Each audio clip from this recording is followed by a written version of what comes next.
Pero como me va a agarrar la microráfaga, la descendente, voy a estar por debajo, o voy a pasar por debajo de mi descenso. Por lo tanto, si no se hace una corrección rápida, voy a estar tocando antes de la pista, pues ya perdí la senda de planeo programado. ¿Mm?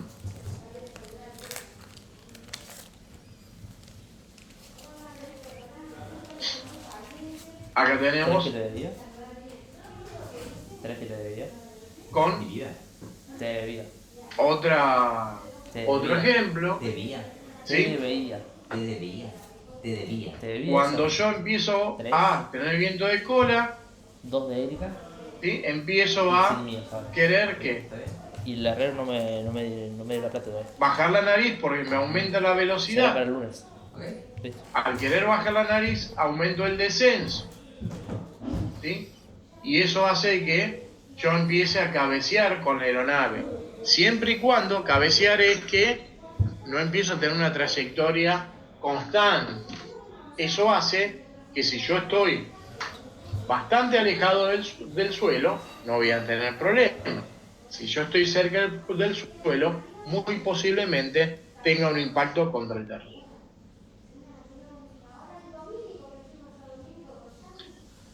Falta de respuesta apropiada y a tiempo, a la vez afectadas por condiciones meteorológicas adversas, una coordinación inadecuada entre pilotos y reconocimiento tardío de la situación fueron los factores que demoraron el inicio de la recuperación. Un incremento gradual de potencia durante la aproximación enmascaró la tendencia inicial a disminuir la velocidad. Las malas condiciones meteorológicas causaron un aumento de trabajo y complicaron la situación. Todo esto, y ya lo van a ver en prevención de accidentes, ¿sí? Se llama pérdida de conciencia situacional. Han perdido la conciencia de la situación que los está envolviendo y lo que está sucediendo.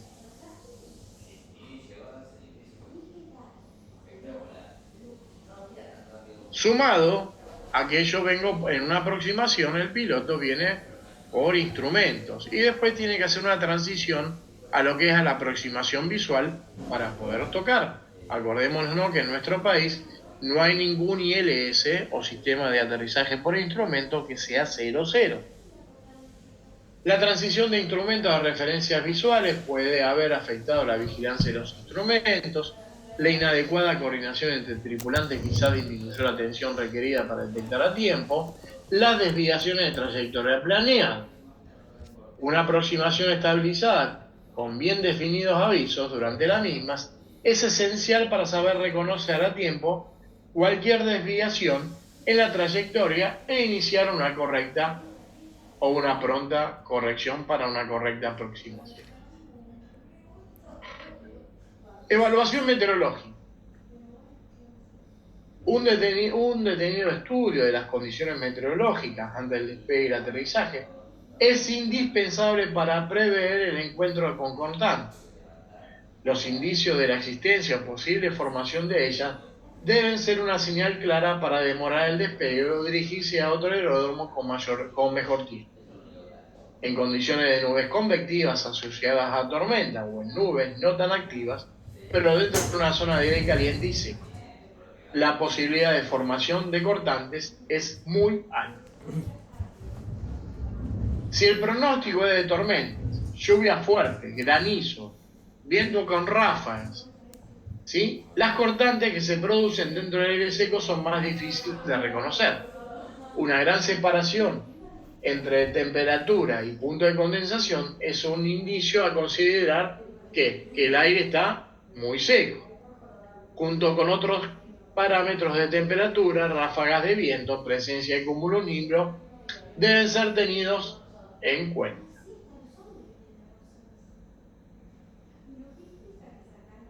La observación visual es útil en presencia de lluvia fuerte o virgas, polvo, restos volando por el viento, una columna de lluvia con divergencias laterales que se apartan del núcleo, remolinos, nubes en forma de embudo o tornado. Siempre se debe considerar la generación de cortantes. De noche los relámpagos son la única señal visible ¿sí? Que sirve de alerta, porque si hay relámpago estoy en presencia de Un trueno. y si hay trueno, ¿qué hay? Tormenta. Tormenta Y si hay eléctrica. tormenta, ¿quién está? Turbulencia. Obvio que va a tener turbulencia, pero ¿quién me genera todo esto? Eléctrica. ¿Quién me genera todo eso? Los nimbus. Acúmulo. Correcto, las nubes ¿de? Desarrollo vertical. Correcto. Nuestros amigos los cúmulos potentes, torre cúmulo o cúmulo. ¿Dudas hasta acá? ¿Qué es el ILS 000? 0, no 000. Ah, sí, eso. Cero visibilidad, cero altitud. Listo, está bien. En el país no existe. El mínimo son 30 pies. Yo tengo que tener 30 pies de techo para poder aterrizar. Además, que no solamente tengo un tema de el instrumental de ILS, también tengo que tener un radar en tierra, porque cómo guío los aviones o cómo veo los aviones cuando hay cero visibilidad.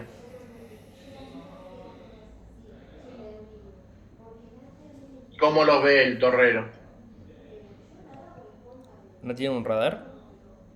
Por eso mismo, además del ILS, necesito un radar de tierra, ¿no? Un radar para ver la actividad o el tránsito aéreo. Radar de tierra para ver cómo se mueven los aviones o por dónde se están moviendo los aviones para yo poder ordenar el tránsito.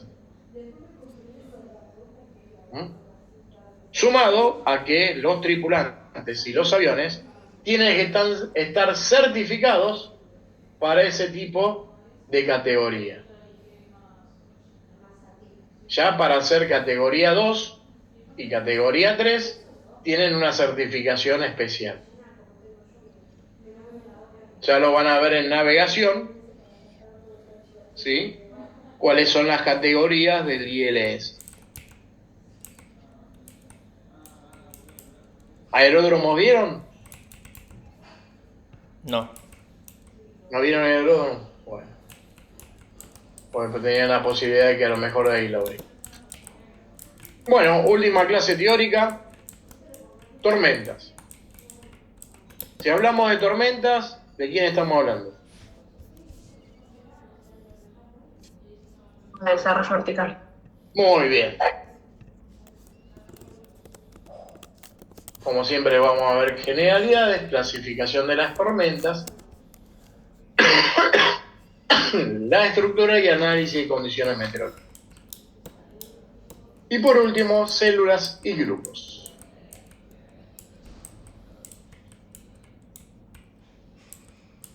Según datos estadísticos, diariamente ocurren aproximadamente 44.000 tormentas en el globo terrestre.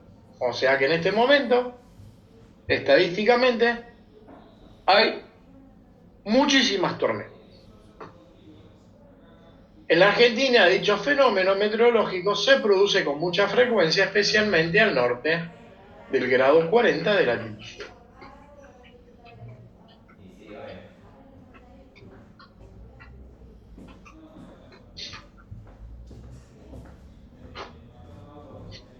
Vamos a ver que la tormenta es de repentina aparición.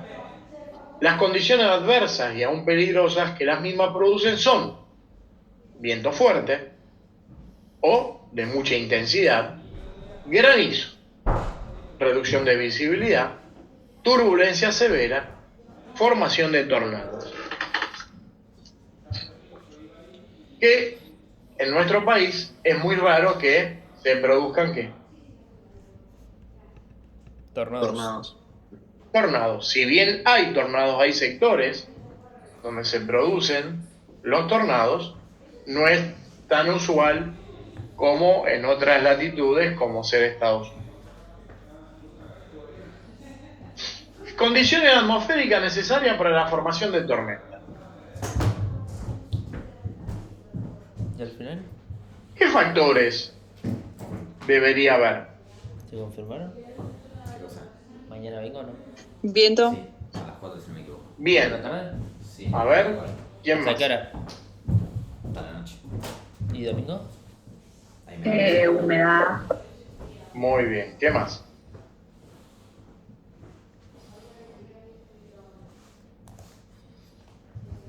Frente. Un frente.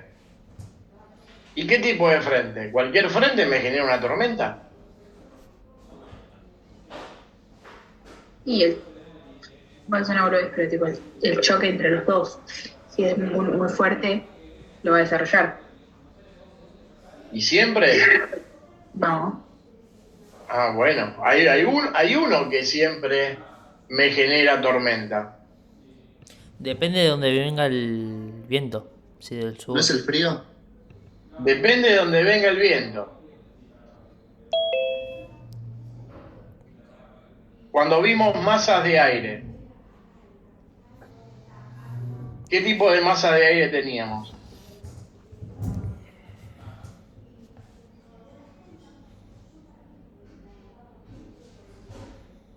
¿Cuántos tipos de masa de aire teníamos?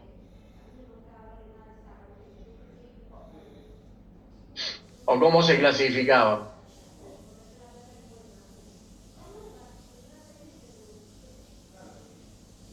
Según su origen y su comportamiento termodinámico.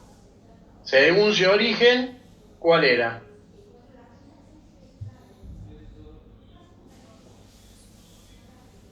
Si era cálida y húmeda, si era húmeda y era húmeda y fría, si era seca y caliente. Eso según de dónde venían o dónde se generaban. Y después... ¿Tropical y todo eso? ¿Cómo? Si era tropical o polar. Y después teníamos, según su comportamiento termodinámico, o sea, eran calientes o frías. Y a su vez eso podía ser por anticiclón o ciclón. Cada uno está asociado a ¿qué? A un cierto tipo de nubosidad. Entonces, no siempre, Candela, cuando ingresa un frente, se genera tormenta. No lo tomes como una regla que entra un frente y hay tormenta. bueno, ¿Me explico? ¿Por qué? sí, Entonces no siempre los frentes pueden ser tormentas. No. Frente, y ya a esta altura, es lógico. Si ya leyeron, ¿sí?, lo que es masa de aire, ya lo vimos eso. Las diferentes masas de aire están asociadas a un tipo de nubosidad. A su vez los frentes también. Entonces, no necesariamente el ingreso de una masa de aire o de un frente me trae tormenta. La masa de aire que ingresó, ¿sí?, y que tuvimos, el calor que tuvimos y ahora el frío que tenemos. No hace frío. ¿No hace frío? Comparado con el martes, ¿no hace frío? Ah, bueno, pero no es frío de invierno. A eso me refiero. Esta semana tuvimos hasta una sensación térmica de 30 grados. ¿Cuánto hace hoy? La mitad. Bien. ¿Se enfrió la masa de aire? Sí.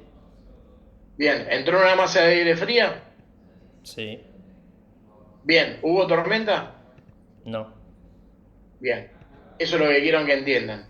Que el cambio de masa de aire o el ingreso de un frente, ¿sí?, no siempre me genera tormenta. sino que va de la mano de qué tipo de frente estoy teniendo o tipo de masa de aire. ¿Se entiende?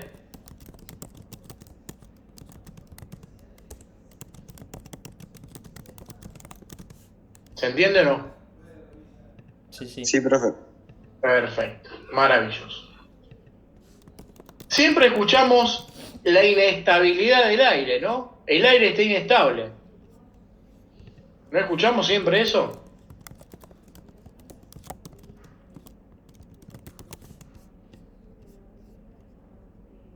¿No escuchan eso cuando dan el reporte? Y el aire está inestable, puede haber probabilidad de tormenta. Sí. ¿No lo escucharon nunca eso? Lo de probabilidad de tormenta sí, lo otro no. ¿Y la inestabilidad del aire? Como aire inestable, ¿no? Sino como tiempo. Tiempo inestable. Claro, eso. Bueno, en todo caso es el aire. Ahora ya lo vamos a definir. Contenido de humedad relativamente alto. ¿Y qué pasa? ¿Qué necesitamos ahora? Que alguien me lleve esa humedad a niveles superiores. Un mecanismo que origine el ascenso del aire hasta niveles superiores. Porque si no va a niveles superiores, ¿existe condensación?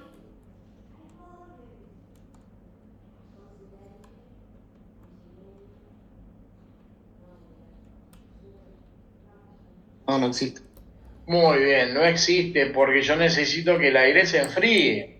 Entonces, si está húmedo, ¿sí? Hay humedad y abajo hay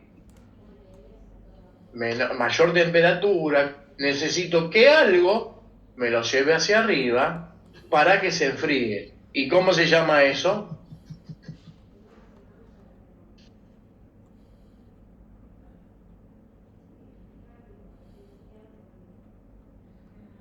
Transporte de energía por el ascenso de la masa. ¿Cómo se llama?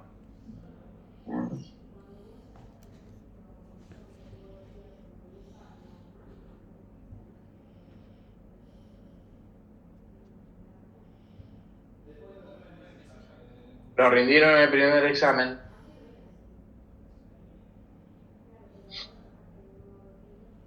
¿Por qué el aire acondicionado se pone arriba bien alto?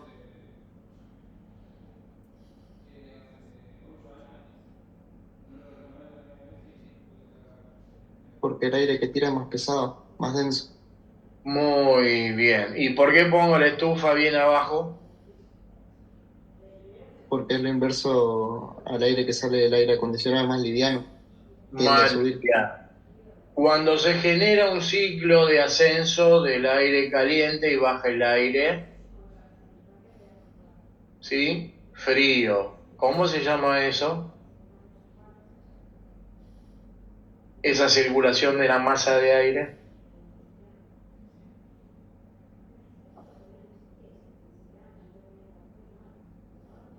Se los asocia al horno. Cuando el horno tiene un ventilador, ¿era? Ajá. ¿Y Era- cómo se llama? Que había circulación de aire.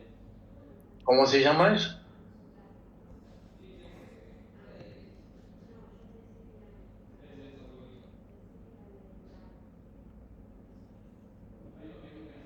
Para que haya tormenta, ¿qué necesitamos? Las tormentas están asociadas a qué nube? No hay desarrollo orbital. Muy bien. O Como el nimbus. ese es el tipo de nube. Ah, O convectiva. Tiene que haber convectividad. ¿Sí? Esa convectividad es el mecanismo que me va a originar el ascenso del aire más caliente y húmedo a niveles superiores. Vamos a ver qué es el aire inestable. Es aquel que, si se lo desplaza ligeramente de su nivel inicial, se encuentra sometido a una fuerza que lo tiende a alejar aún más de dicho nivel. En vez de estabilizarse y llegar a un nivel, sigue ascendiendo.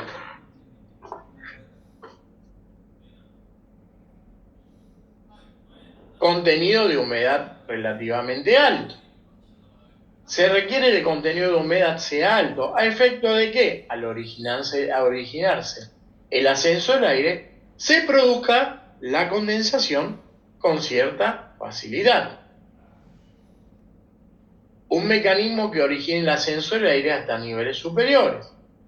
Es preciso un proceso que dé lugar al ascenso del aire, es decir, que lo desplace de su nivel inicial a niveles superiores. ¿Y cómo vamos a clasificar las tormentas? Se clasifican de acuerdo al origen del ascenso del aire, y en tal sentido se pueden distinguir en dos clases: tormentas de masa de aire y tormentas frontales.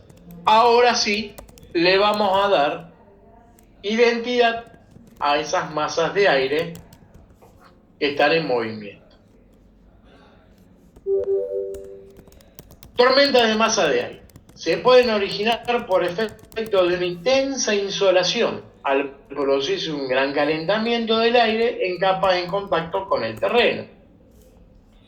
También suele darse en zonas costeras, sobre el continente hacia la tarde, cuando se produce el desplazamiento del aire frío desde el mar hacia el continente caliente, y durante la noche o en la madrugada, cuando se manifiesta el efecto inverso. Del aire más frío va del continente hacia el mar. Esto ya lo habíamos visto. Porque hay una variación, sobre todo, entre el agua y la tierra, o la superficie de la tierra. ¿Por qué se producía ese efecto?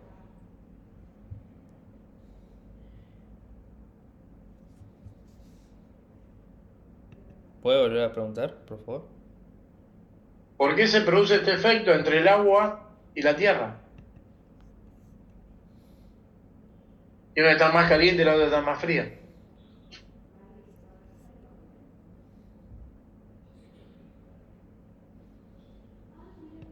¿Por la temperatura? ¿Y qué pasa con la temperatura? Sí, obvio, una está más caliente y la otra está más fría. ¿Por qué se produce eso?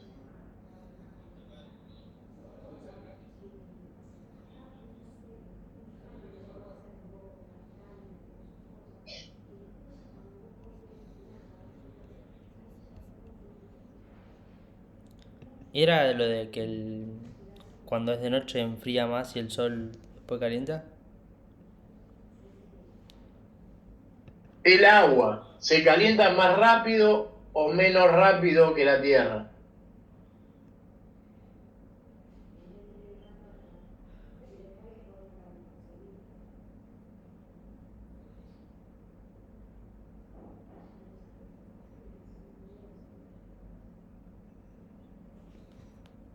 Más rápido.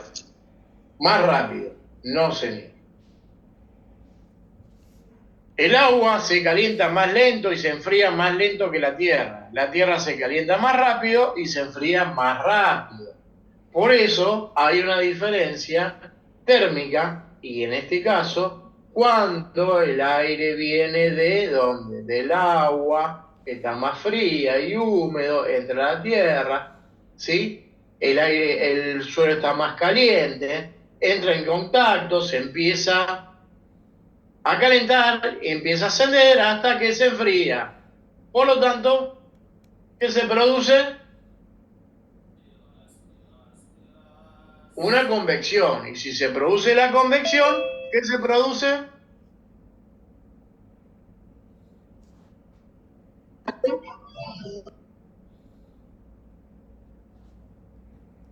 Una nube de desarrollo vertical o una nube convectiva. La orografía proporciona a menudo los mecanismos de ascenso necesarios para el desarrollo de tormenta. Se suelen formar cuando el aire se desplaza sobre sistemas montañosos. Tormenta frontal. Las mismas tienen lugar cuando una masa de aire relativamente fría obliga al ascenso de una masa de aire caliente, húmedo e inestable. Dicho proceso ocurre por el ascenso del aire sobre la superficie o pendiente frontal, siendo más frecuente y con mayor actividad las que se originan como consecuencia del desplazamiento de un frente frío. Ahora sí le estamos dando identidad a un frente, pero es particularidad del frente frío. Viene el aire frío, choca con el aire caliente, ¿sí? Le hace de cuña y se produce una tormenta frontal con el desarrollo de actividad convectiva en este caso. En algunas situaciones, el aire caliente y húmedo suele comenzar a ascender por delante de un frente frío y puede caracterizarse por la formación de una línea continua de tormentas paralelas a la zona frontal. Este fenómeno se conoce con el nombre de línea de inestabilidad.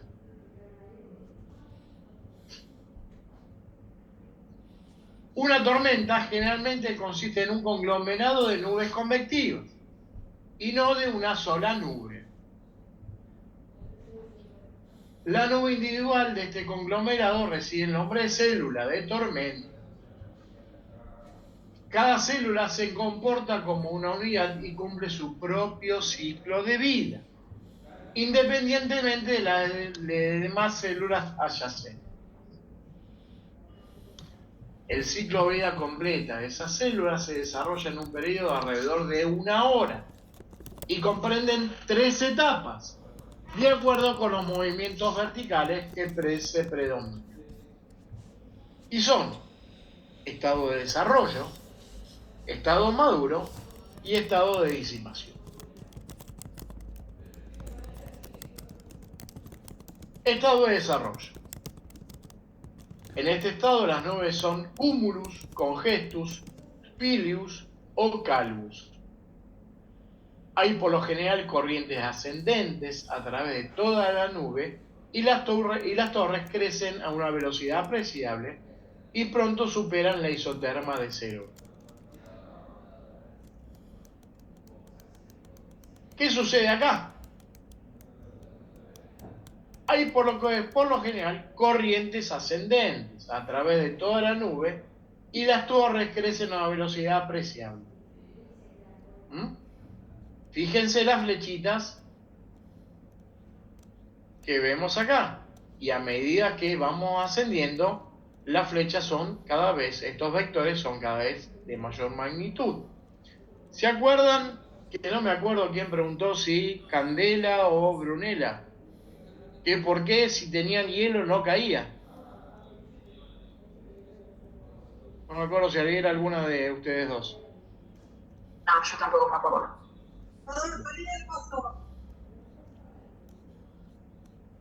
Ahora vamos a ver por qué no llueve y la nube está cargada de agua o de hielo.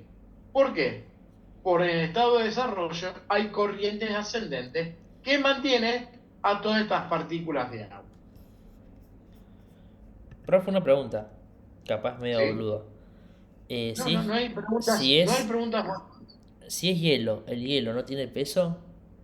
Sí, ¿Y pero por- esas corrientes ascendentes los mantienen en la altura. Pero no tiene más, no sé cuánto puede pesar, pero por eso te pregunto. O sea, son muy fuertes esas corrientes como para que las mantengan ahí arriba y por eso no baja. Esas corrientes son suficientes para romper un avión. Perfecto. Y si no estuviera esas corrientes, ahí cuando cae granizo, ¿no? Ahí precipitaría, Ah, está bien. ¿sí? Todavía está en suspensión. Seguimos con el estado de desarrollo. El núcleo de la nube está acá más caliente que el entorno de la nube y las corrientes ascendentes aumentan con la altura. Aunque pueden no estar cayendo precipitaciones fuera de la nube, hay hidrometeoros presentes dentro de ellas, particularmente cerca o encima del nivel de congelación. ¿Mm? Es parte más o menos, Yadi, de lo que vos preguntaste y te expliqué. ¿Hay hidrometeoros dentro de la nube? Sí, pero esas corrientes ascendentes lo mantienen dentro de la nube, salvo que yo atraviese la nube. Y si la nube está cargada de hielo, ¿qué va a producir?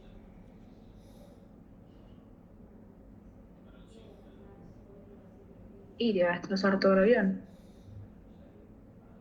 Si hay hielo, puede suceder dos cosas. Si hay hielo y llevado en granizo, ¿qué va a pasar? Me va a romper el avión, como dijiste, Candela. Pero si hay hielo, en cristales de hielo, ¿qué va a pasar? ¿Qué voy a tener? O voy a tener agua subcongelada o subenfriada. ¿Qué va a producir? Engelamiento. Engelamiento. Muy bien. Durante estado, los elementos de precipitación dentro de la nube son pequeños y pueden ser suspendidos por la corriente ascendente. ¿Sí? Todavía se mantienen dentro de la nube. Como la nube continúa desarrollándose, sigue creciendo, se acumula agua líquida y sólida en tal grado que los hidrometeoros ya no pueden ser soportados por la corriente ascendente. Y ahora ya no pasa a estar en suspensión, sino que se produce la precipitación fuera de la nube. El estado maduro. Este estado comienza cuando la primera lluvia cae fuera de la nube. ¿Sí? Primer estado ¿qué sucedía? Había una constante expansión de la nube en altura y todas las partículas, ¿sí?, quedaban dentro de ella. El estado de desarrollo seguía creciendo y seguía aumentando el vapor de agua o el hielo, hasta que ya esas corrientes ascendentes no pueden mantener mejor dicho, todo lo que está dentro de la nube no lo puede mantener dentro de ella. Y comienza la lluvia. Cuando comienza la primera gota de lluvia fuera de la nube está en estado maduro. En las regiones áridas donde el nivel de condensación es alto, gran parte o toda la lluvia caída puede evaporarse por debajo de la base de la nube. ¿En el desierto llueve? Sí, llueve, pero no llega a la tierra. ¿Por qué? Porque en el transcurso de que está lloviendo se evapora y vuelve a formar la nube. ¿Sí? El estado de madurez ya no puede sostener más esas partículas y empiezan a caer. Y empieza la lluvia. Eso no pasaría con el hielo, ¿no? Con el hielo, Sí. si la temperatura, ¿sí?, a medida que ese hielo empieza a aumentar de nuevo, ¿sí?, esa partícula de hielo se puede transformar ¿en qué? ¿En agua? ¿Lluvia? En agua. Entonces llega lluvia, o es un granizo muy pequeño. Ahora, imagínense que si llega ¿vieron lo que es la pelota una pelota de naftalina, una bola de naftalina, el tamaño que tiene? No sé qué es. Una bola de naftalina puede tener 1 centímetro de diámetro. Si el granizo tiene 1 centímetro de diámetro y llegó al piso, imagínense el tamaño que tiene en la nube. Porque a medida que va cayendo, se va derritiendo. ¿Sí? Así que imagínense lo que tiene la nube. Entonces a un avión lo destruye. Si pasa. ¿Sí? lo destruye totalmente. Ya les expliqué, parece, si lo agarra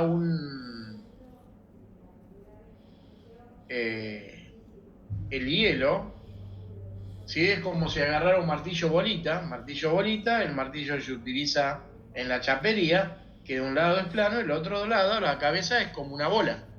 Bueno, parece que yo hubiese agarrado un martillo bolita y hubiese golpeado todo el avión. ¿Sí?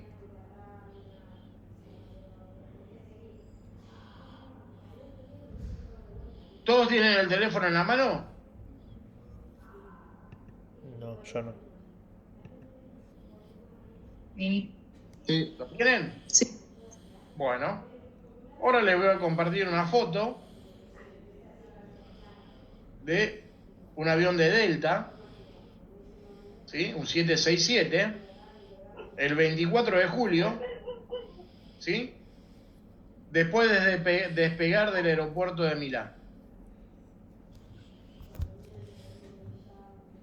Y van a ver cómo quedó el avión.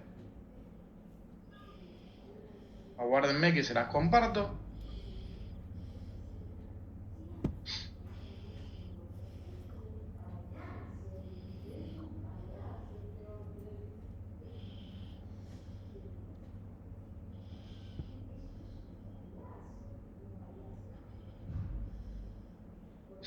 Y esto no es nada lo que les voy a mostrar ahora.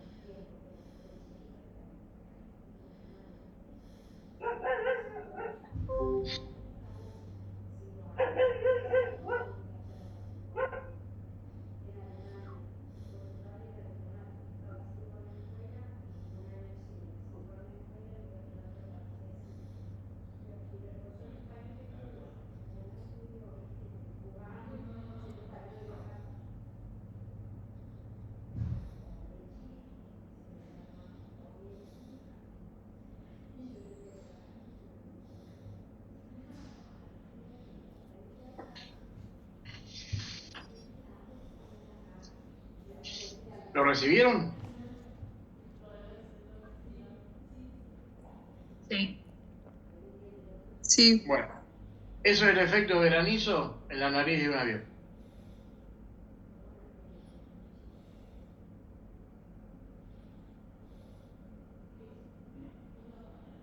Y eso es Tremendo. no es de hace un montón de tiempo. Fue hace 10 días.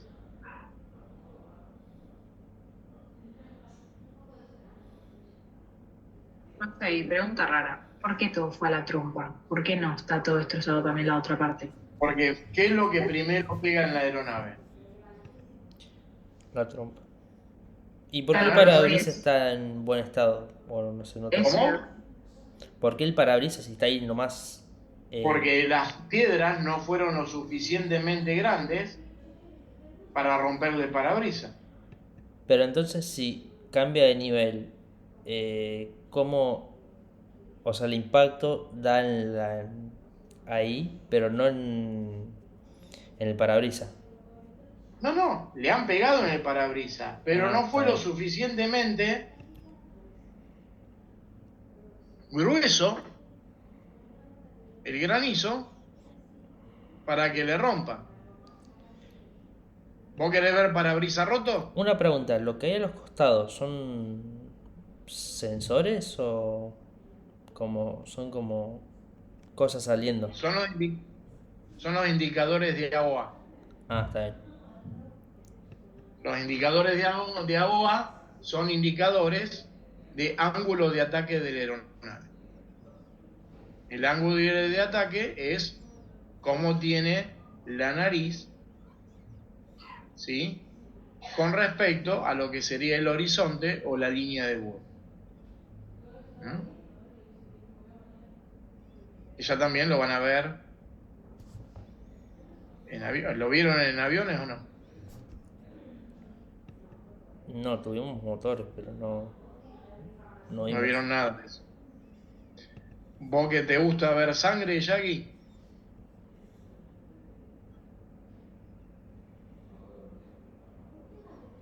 ¿Te gusta ver sangre o no? Yo viví en sangre, estuve en un país con guerra, así que estoy medio acostumbrado ya. En el país Ahí les que... mandé una foto de otra aeronave donde fíjense que el radomo no está tan dañado, pero miren el parabrisas.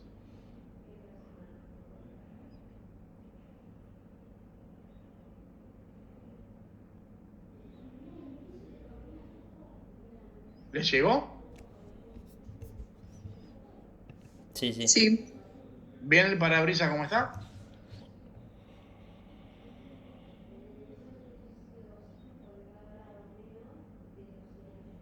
¿Todo astillado?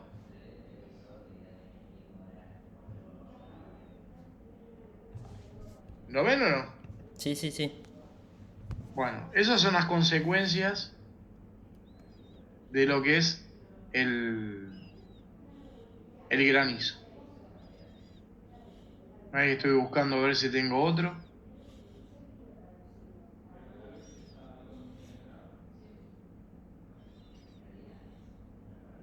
Hace estrago el granizo, ¿eh?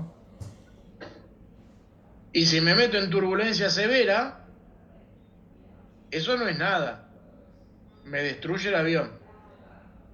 Hubo un accidente muy emblemático, hará unos 40 años, sobre el Río de la Plata, de un B-111, ¿sí? Un avión de Austral, se metió en un Charlie Bravo y lo destrozó en el Río de la Plata. Murieron todos, lamentablemente. Pero lo destrozó. ¿Por qué? Porque no solamente me puede en alguna etapa del Charlie Bravo, me puede agarrar una corriente ascendente. Si una corriente ascendente me tira hacia arriba, si tengo una corriente descendente me va a tirar hacia abajo. Si yo tengo suficiente altitud, no va a ser otra cosa que una descendente. El tema es que si me agarra corrientes descendentes y corrientes ascendentes, me destruye el avión. Estructuralmente, la aeronave me la destruye.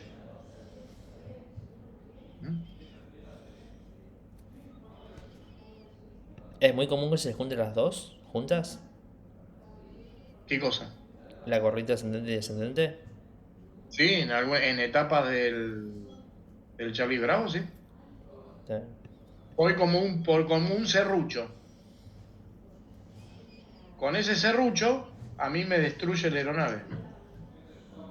Porque el avión está sometido a diferentes corrientes. Mejor dicho, a diferentes fuerzas. Y esas fuerzas, estructuralmente, el avión no las resiste.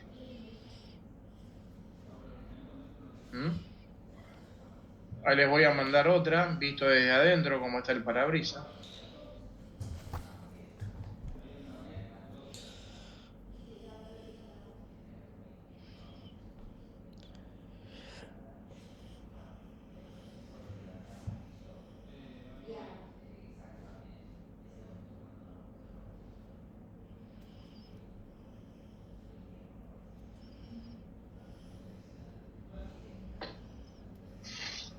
¿Les llegó?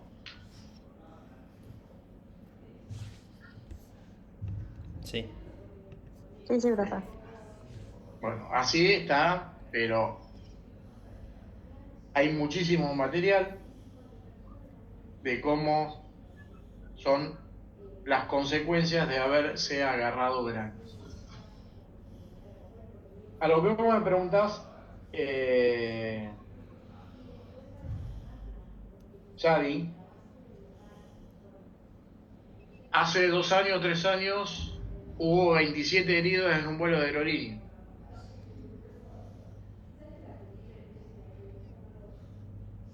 Cuando el avión pasaba lateral Río de Janeiro, ¿sí? Y lo agarró turbulencia severa.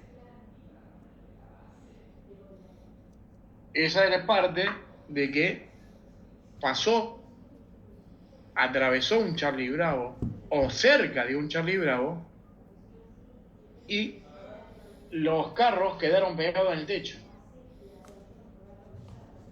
¿Alguna vez vieron un carro que está en el avión?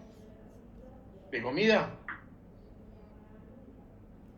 Los que hicieron el curso de SP, sí, lo deben haber visto, y lo que pesan esos carros.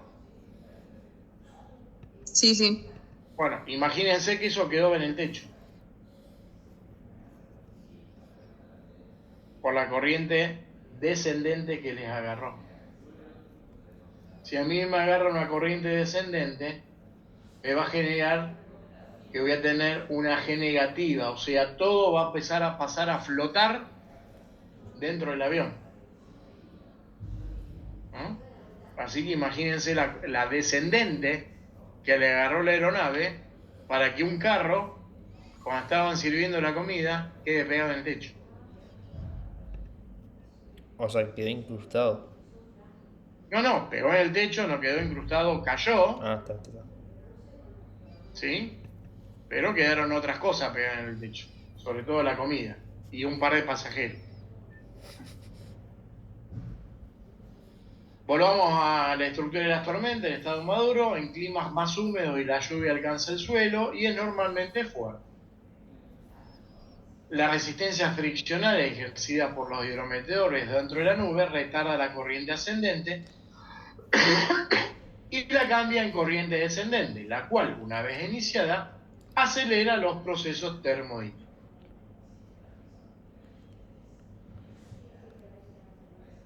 En la misma, las regiones de corriente ascendente y descendente existen de lado a lado. O sea, en la misma nube tengo corrientes ascendentes y corrientes descendentes. Las corrientes descendentes se inician normalmente en las vecindades del nivel de congelación y crecen vertical y horizontal. Las corrientes ascendentes continúan y alcanzan su mayor intensidad en la primera parte del estado maduro, velocidades que pueden ser mayores a 90 km por hora.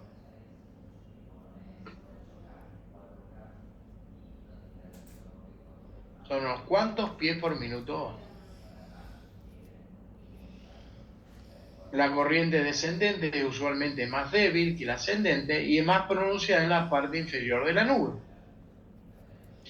La misma decrece hacia la superficie donde el aire frío se extiende horizontalmente. Así, la lluvia intensa y a veces granizo, corriente descendente y divergencia horizontal se encuentran en coincidencia con la superficie, o sea que ya el granizo está llegando a la superficie. Y acá lo vemos en dibujo, siempre aclarando toda la teoría. Yo tengo corrientes descendentes, sumada al viento, fíjense que acá ya me puede generar una wind shear, ya tengo la descendente y a su vez empieza a haber movimientos ascendentes por un nuevo calentamiento del aire, ¿sí? Y esto produce que haya turbulencias, corrientes ascendentes y descendentes. Igual eso sí se puede bordear, ¿no? O cambiar el nivel. Para evitarlo. A ver, si es un avión a reacción, lo pasás por arriba. Si es un turbohélice, lo tenés que bordear. El problema, cuando esto, ¿a dónde está?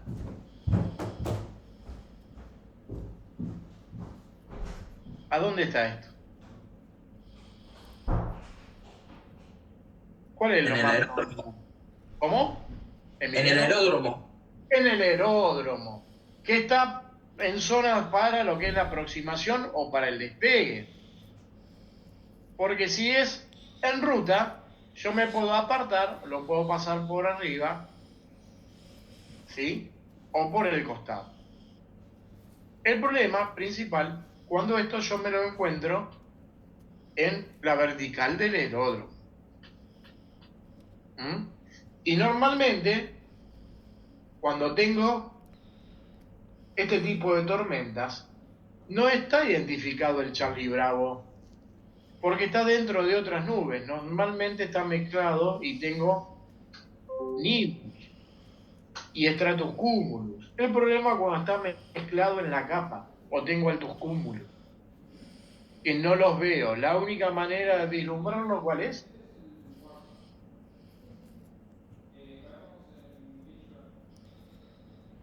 Si yo tengo todo el cielo cubierto, ¿cómo puedo detectar que tengo Charlie Bravo?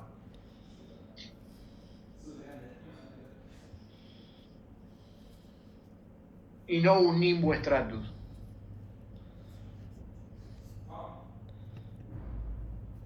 ¿Por la forma?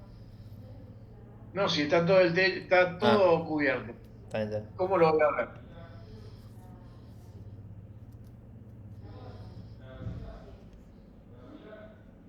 ¿Cómo puedo identificar si yo tengo el cielo cubierto que hay actividad convectiva y tengo un Charlie Bravo en la vertical de aeródromo?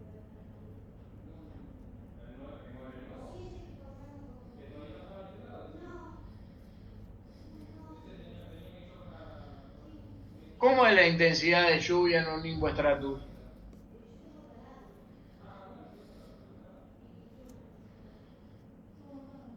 Constante. ¿Y fuerte? No, ¿Dura mucho o poco tiempo? mucho. Mucho. Si yo tengo una lluvia intensa, torrencial, como si me está lloviendo torrencialmente, y esa lluvia dura poco tiempo, ¿estoy presente sobre un nimbo o un Charlie Bravo? ¿O un cúmulo o un desarrollo vertical? ¿O un altos cúmulo? ¿Qué tengo?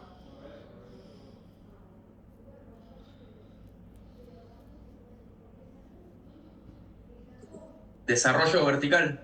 Correcto, si yo tengo una lluvia fuerte, muy intensa, en un corto periodo, que son como los famosos chaparrones que vemos, si se corta, vuelve a llover, se corta, vuelve a llover, ¿sí? Estoy frente a nubes de desarrollo vertical, nubes con actividad convectiva, nubes de... ¿Quiénes son los muchachos? Cúmulos, torre cúmulos, cúmulos potentes, ¿sí? Charlie Brown. En caso pronunciado, el aire frío de la corriente descendente puede extenderse aproximadamente 80 kilómetros o más de la nube. Este aire entonces forma parte de lo que comúnmente es un pseudo frente frío en contraste con el aire circundante que es más caliente. Estado de disipación. A medida que la corriente descendente se extiende horizontalmente, tal que ocupa una porción mayor de la nube, el estado de disipación comienza. No hay entonces una fuente apreciable de vapor, de agua para mantener la condensación, y la nube se alimenta principalmente del agua acumulada. No se está retroalimentando la nube, se empieza a desvanecer. Mientras la corriente descendente y la lluvia persisten, la nube en su conjunto está más fría que su entorno. La lluvia, en la hora de pasar a ser torrencial, pasa a ser uniforme y su intensidad disminuye. Cuando la corriente descendente termina, la temperatura se iguala con la del entorno, la nube se disuelve completamente o se transforma en masas irregulares de nubes estratiformes. ¿Sí? Ya las corrientes, no existen corrientes ascendentes, hay leves corrientes verticales que hace que se empiece a disgregar la nube, empieza a perder todo su contenido de humedad, y debido a que se está estabilizando la temperatura, no hay nueva convección, por lo tanto no hay nueva formación de nube convectiva y se puede desarrollar en lo que son nubes estratiformes. Células o grupos. La descripción anterior se aplica a una nube sola, ¿sí? Como única célula. Aunque frecuentemente una tormenta eléctrica consiste en un grupo de 2 o más células. ¿Por qué? Porque para que haya una tormenta eléctrica, ¿sí? Tiene que haber una diferencia potencial que se genera por el rozamiento. Las observaciones muestran que hay una tendencia a la formación de nuevas células en la vecindad inmediata a las ya existentes, siempre y cuando se mantenga que el aire inestable, ¿sí? Que haya vapor de agua, suficiente cantidad de vapor de agua, y un medio que ese vapor de agua sea elevado para que haya condensación. Si no, no se va a retroalimentar. La explicación más probable de esa tendencia a agruparse es quizás que la corriente descendente está compensada por movimientos ascendentes en el entorno y que el aire frío que se extiende desde la corriente descendente de una célula da impulso ascendente al aire cálido circundante, con el resultado que se origina una nueva célula convectiva. Algunas estadísticas sobre la frecuencia de la formación de nuevas células convectivas. Es muy probable que esa tendencia a agruparse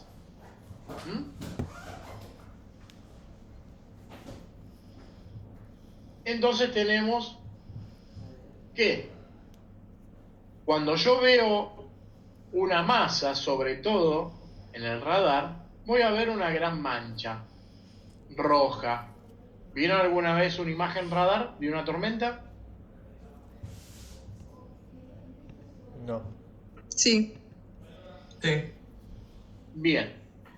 Cuando uno se pone a discriminar, a hacer más finita la observación, vamos a ver que esta gran mancha que puede llegar a aparecer en el radar se empieza a disgregar en células. Esto se ve perfectamente en el radar. El problema es cuando las células se empiezan a ¿qué? A juntar. Porque ahora la pregunta que decía Yari, ¿yo puedo rodearlas? Sí, la puedo rodear. Se hacen callejones donde yo perfectamente puedo volar por acá. Siempre y cuando haya una diferencia o una distancia apreciable para no sufrir la turbulencia o la precipitación de la nube. El problema, cuando esto se empiezan a hacer tipo bananas, ¿sí? Y esas bananas se empiezan a juntar. Ahí ya no la puedo rodear más.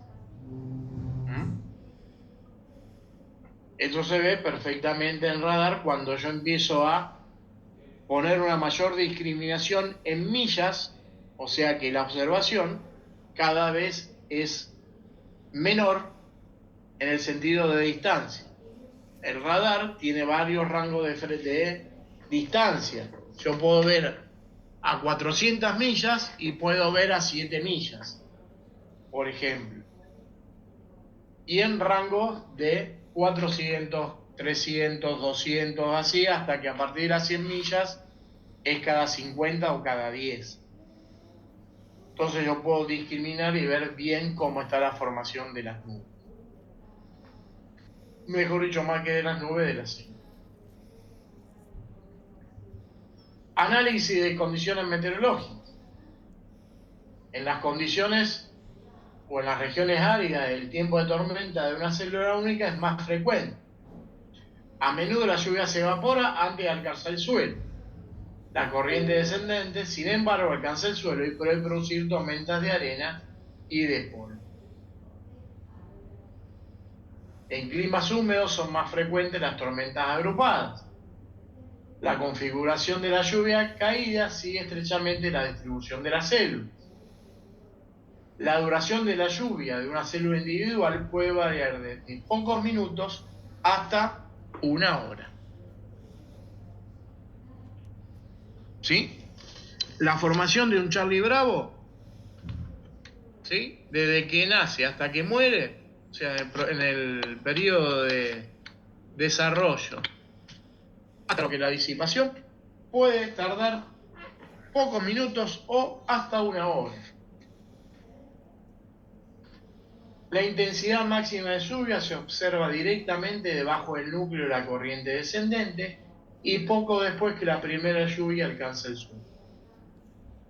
La intensidad usualmente permanece alta durante 5 a 15 minutos y después decrece lentamente. Temperatura y humedad. Mientras que la configuración de la lluvia caída coincide con la de las células, el aire frío en la corriente descendente se extiende horizontalmente, principalmente en la dirección del viento desde la tormenta.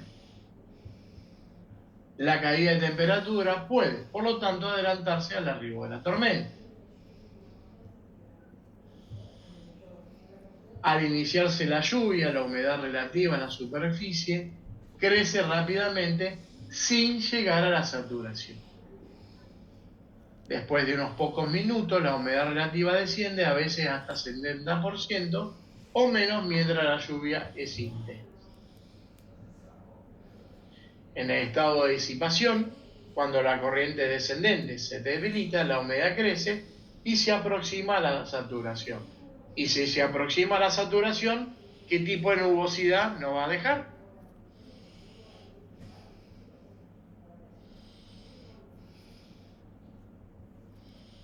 Punto de rocío. No. Si yo se aproximo a la saturación, sí me estoy aproximando al punto de rocío. ¿Sí? Pero ¿qué nubosidad me va a dejar?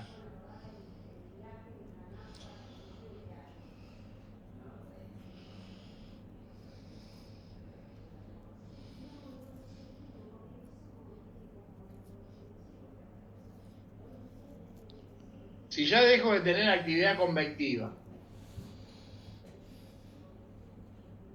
no hay formación, se está disipando el Charlie Bravo, no hay una nueva formación por convectividad. ¿Qué tipo de nubosidad me va a dejar si se está saturando el aire?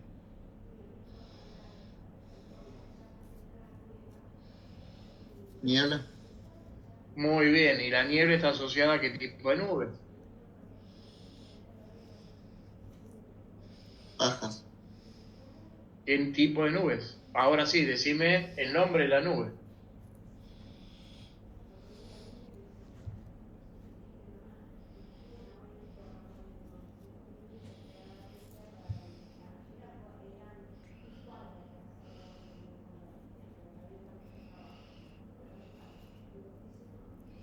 ¿Cuál es la nube?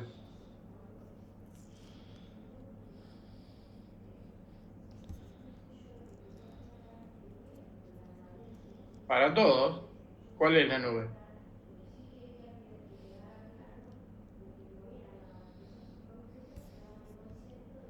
¿Estrato?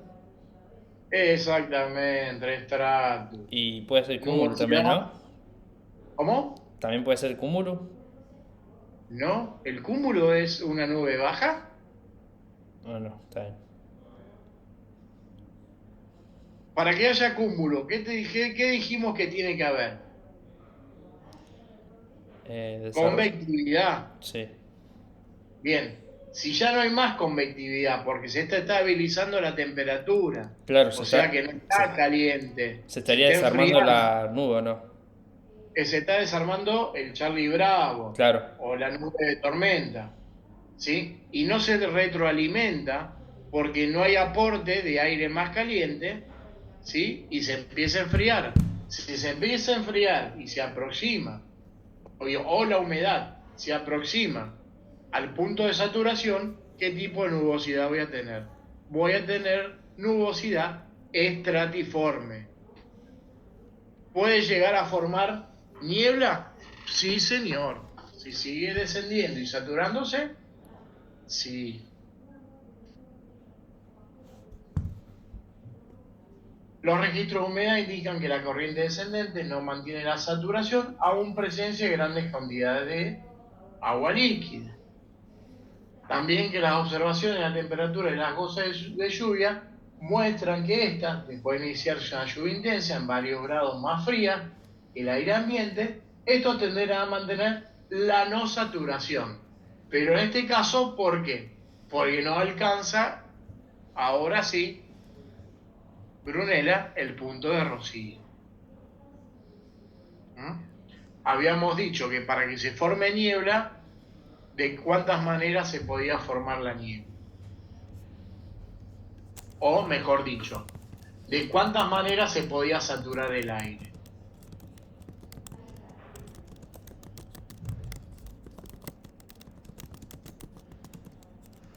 Lo rindieron ayer, ¿eh? ¿Aumento de la tensión de vapor o disminución de temperatura? Correcto, Emiliano. Que aumente la humedad a temperatura constante o que disminuya la temperatura a cantidad de vapor de agua. ¿Mm? Presión. En el estado de desarrollo, la presión en superficie casi invariablemente desciende sobre un área extensa y los vientos convergen hacia el área por debajo de la nube. En el estado maduro, cuando la corriente descendente alcanza el suelo, comienza el ascenso. El trazo del bariómetro puede mostrar entonces un domo o un pico agudo, que es lo que se llama la nariz de la tormenta.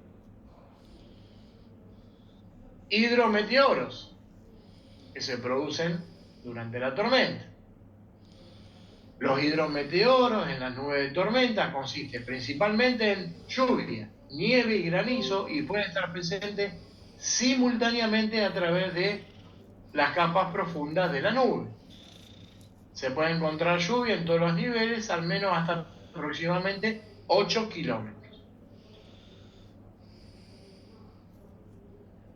La existencia de agua líquida en nivel tan alto se halla asociada con fuertes corrientes cerca del nivel de congelación, aunque a veces puede encontrarse a temperaturas bastante menores que la de congelación, que ya hemos visto los casos en lo que era formación de hielo. En el 80% de los casos se encuentra nieve de distinta intensidad por encima de los 6 kilómetros. Actividad eléctrica.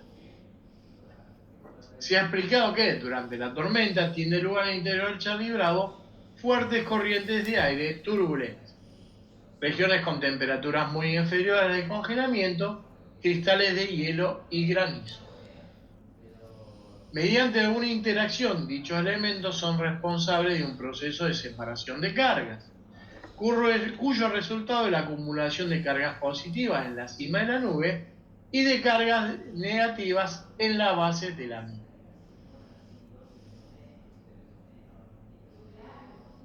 A medida que las cargas negativas se van acumulando en la base de la nube, se inducen cargas positivas en la superficie terrestre por debajo de la nube. Dichas cargas siguen a la nube con su desplazamiento horizontal como si fuera una sombra.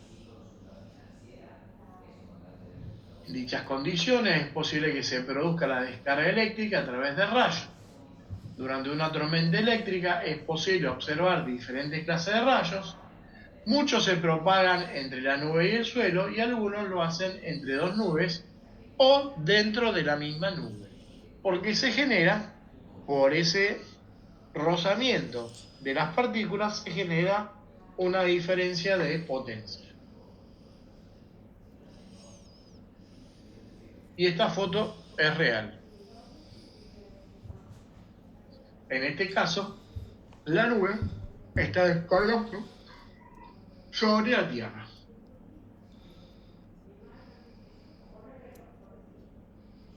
¿Dudas, inquietudes?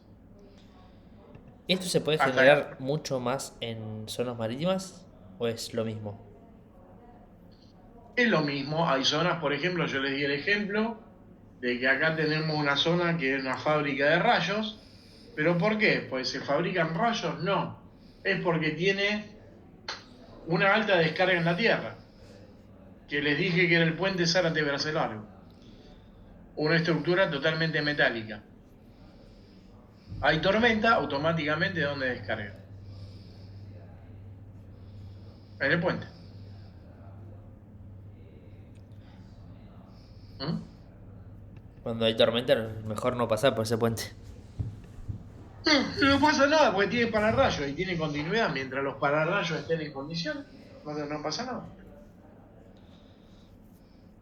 Aparte, la seguridad, si vos se acuerdan que hace un par de años hubo rayos en una playa donde mató a gente. En la Acá costa atlántica, creo. en la zona costera nuestra. Sí. Bien, ¿cuál es el refugio? El mejor refugio para meterme, para salvarme de un rayo. El parador, no sé. ¿No? El auto. ¿Por qué?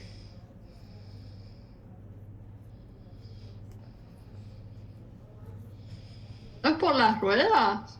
Exactamente, porque está aislado del piso, por lo tanto no tiene masa, no hace masa. No hay una diferencia de potencial. O es muy poco probable que el rayo se descargue y haga esa diferencia de potencial porque el auto está aislado, o está sobre las cubiertas.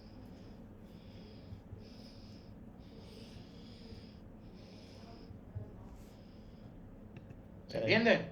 Sí, sí. El mismo caso de por qué el pajarito en el cable no se mueve electrocutado. ¿Por qué? Porque la corriente pasa sobre él. No, porque al no haber masa, ¿sí? Él genera continuidad y no resistencia.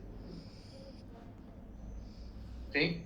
No hay una diferencia de potencial porque él no está aislado del piso.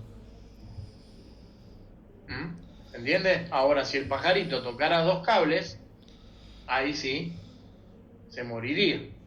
Pero como estaba en uno solo, no está generando ningún tipo de resistencia. ¿Vieron alguna vez trabajar en alta tensión con un helicóptero? Sí. ¿Qué es lo primero que hace el operario con una barra?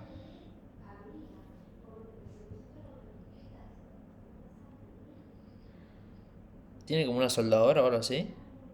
No, no es una soldadora, parece una soldadora, pero no es una soldadora. ¿Qué es lo primero que hace el que va o va a trabajar en la línea? Con eso que vos decís, Yadi, la soldadora.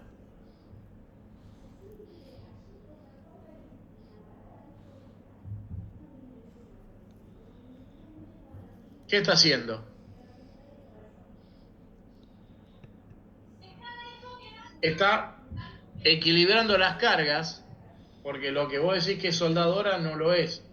Es una barra que genera un arco voltaico, y ese arco voltaico hace que se equilibre potencialmente el helicóptero, que está aislado del piso, con el cable donde va a trabajar el operario.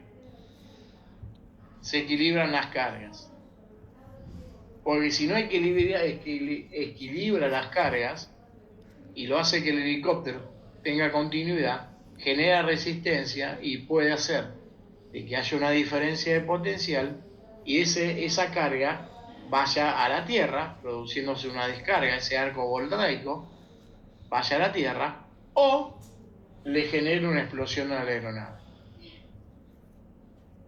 Pero no sucede, porque equilibra las cargas y como el helicóptero está en el aire, no está haciendo masa, se podría decir, mantiene la continuidad y no la resistencia.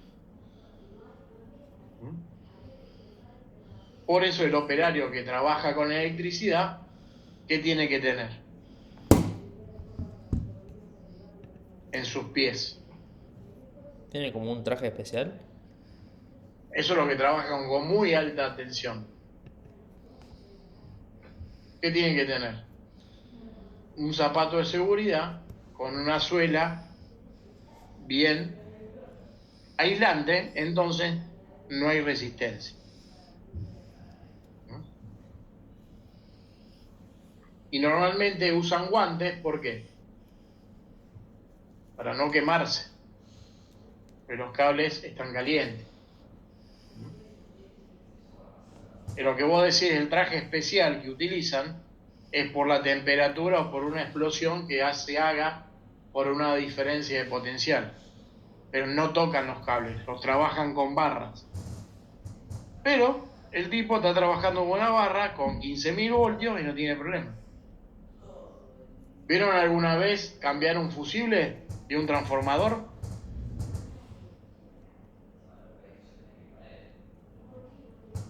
¿No?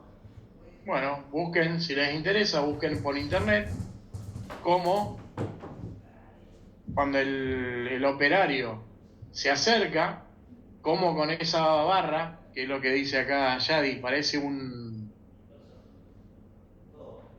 soldador, lo único que está haciendo es estabilizar la carga y no se produzca el arco voltaico que puede generar la explosión. Es interesante, la electricidad es muy interesante. Bueno, volvamos a nuestras tormentas. Tormenta severa, tornado. Por lo general el tornado se puede apreciar como una nube giratoria en forma de embudo o manga que se extiende desde la base de una nube de tormenta hasta el suelo, que generalmente gira en el sentido de las agujas de río. Va acompañado de lluvia intensa, relámpagos, rayos y en la mayoría de los casos granizo. Es un fenómeno meteorológico más espectaculares, severos y destructivos. ¿Vieron la película Twister?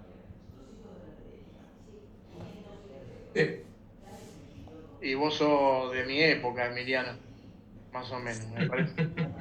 Me parece que los otros no. ¿La vieron la película? Yo también, ¿eh? No. No soy. No la vi. Bueno, No. ¿qué necesitamos para ver una wind shear? Para poder verla o analizarla, ¿qué necesitamos? ¿Una qué? Una wind shear. No sé qué es. Sí, acabamos de ver, cortante de viento. Ah, Vos llegaste tarde, Yadi. Te perdono porque vos llegaste tarde. Una cortante de viento. ¿Qué necesitamos? ¿Qué tecnología necesitamos para analizar una wind shear?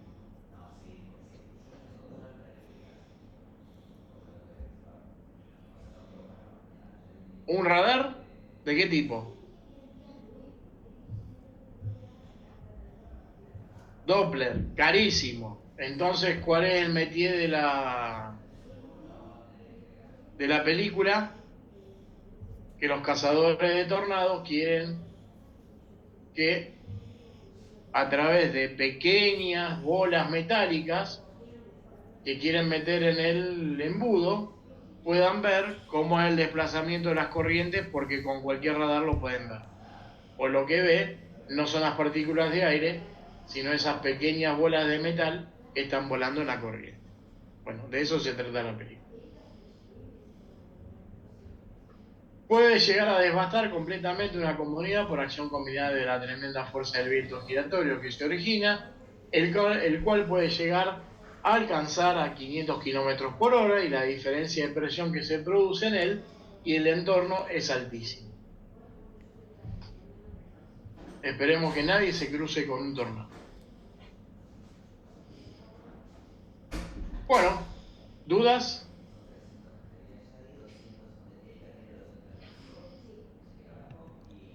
leer la primera parte y después cualquier cosa bueno. le pregunto.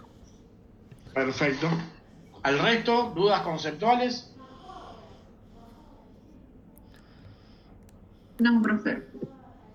Bueno, son dos temas largos, pero tienen poco caudal de lo que es, se podría decir, de lo que es interesante para el pronóstico. O sea, esto está analizado, sobre todo la wind shear, ¿sí? O la cortante de viento, de cómo lo ve el piloto desde el aire y cuáles son las consecuencias. ¿Por qué? Porque desde abajo yo no tengo ningún tipo de injerencia, ningún tipo de manera de poder ver las cortantes. El que las sufre directamente es la tripulación arriba. Pero sí, lo que tengo que tener en claro es en qué condiciones se puede dar. ¿Se entiende?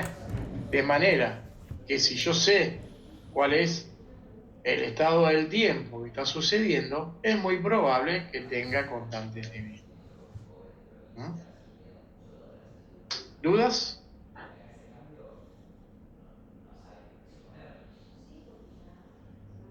No, profe, yo no más te iba a consultar. O sea, esta fue la última clase. El martes, ¿qué es lo que veríamos? El martes ya vamos a ver los mensajes meteorológicos. Ah, ok, y el jueves el examen. No, el jueves el examen de todo esto. Sí, claro, eso. El otro jueves 17, ¿sí? Es el examen de lo que acabas de explicar. No, el examen de los mensajes meteorológicos. Entonces es hasta acá el examen del jueves. Hasta acá el examen del jueves. Sería del 11 ok. al 15. Exactamente. Ah, listo, está bien. Genial. ¿Sí? Y después va a quedar 2 de METAR y 1 de TAF. ¿Sí? Que eso lo vamos a ver desde el martes. Que lo vamos a ver todo en un solo día porque es muy fácil. El jueves haremos el examen. El jueves, de acuerdo a ver cuánto tiempo tenemos el examen, vamos a practicar, a empezar a decodificar. ¿Sí? Ya les voy diciendo, van a pasar al frente a decodificar, ¿eh? Así que hay que leerlo. La mejor forma de ver la decodificación de los mensajes y aprenderla es la práctica, no es otra cosa. Con leerlo no me es suficiente. ¿Decodificar mensajes de qué? Los mensajes meteorológicos, Ah, listo. ¿sí? Así que vamos a tener 2 clases por lo menos de práctica para llegar bien al último examen del jueves que viene. O sea, del jueves 17, que va a ser la última clase.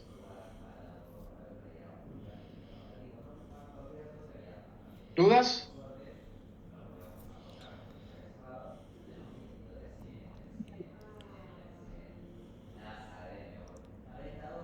Bueno, muchas gracias, buen descanso, buen fin de semana y lean, estudien. Dale. Muchas gracias, igualmente. Muchas gracias. Hasta luego. Bien, gracias. Gracias, profe. Hasta luego.